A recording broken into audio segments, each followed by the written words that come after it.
Managing inventory for your pre-orders is easy with PreOrder Now, and you've got two flexible options depending on how you want to handle out-of-stock items.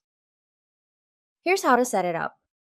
Open the PreOrder Now app and go to the Settings section. Scroll down to Inventory Management. Tick the box to enable inventory management. Once that's done, you'll see two options. The first option disables pre-orders when the product is out of stock.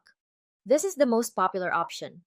When your inventory in Shopify is above zero, the pre-order button is shown, but when inventory hits zero, the pre-order button is disabled until stock becomes available again.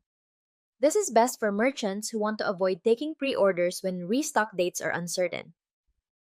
The second option enables pre-order when the product is out of stock.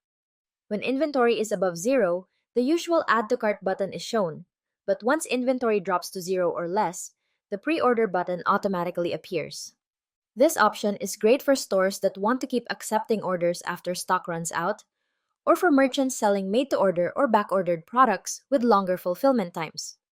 You can also set a limit on how many units are available for pre-order. That's it! Pick the option that works best for your store, and don't forget to save your changes. If you run into any issues, don't hesitate to reach out to us.